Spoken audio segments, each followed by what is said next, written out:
Voy, muncha ko'p bular.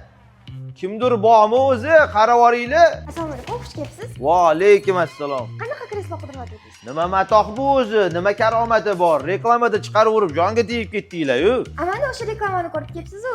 Xo'p, bu modelimiz Adix 02S hisoblanadi. Asosan eng katta kreslo bo'lib 150 kilogacha vazn ko'taradi. Yoshi kattalarga alohida funksiyalari bor, yoshlarga alohida. 18 tadan airbag ham avto rejimlari bor. Undan tashqari oyoqni ikra qismigacha massaj qiladi va oyoqni teg qismini elektron cho'zadi. Cho'ta menga yoqishni boshlayapti. Bormi yana boshqasi? Xo'p, undan sal yaxshiroq modelimiz bu Adix A800 modeli hisoblanadi.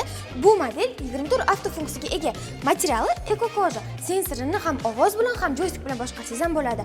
Undan tashqari bu modelimizni 3 xil tilga o'zgartirsangiz ham bo'ladi. Bo'ldi, qisqaroq qiling. Robotmisiz? Menga o'sha birinchisi delfin rangligi yoqdi. O'shani hal qilib beringlar menga. Xo'p bo'ladi. Mana aka registratsiya qilib keldik. Servis xizmatlari bilan 3 yil kafolat beramiz. Kun davomida manzilingizga yetkazib berishadi. Bo'ldi, bugundan qolmasin. Amalladingiz, robot. Kun davomida shunaqa klient yana 3 ta bo'lsa, yosh umrim xazon bo'ladi. Adix, oilangiz uchun to'g'ri tanlov.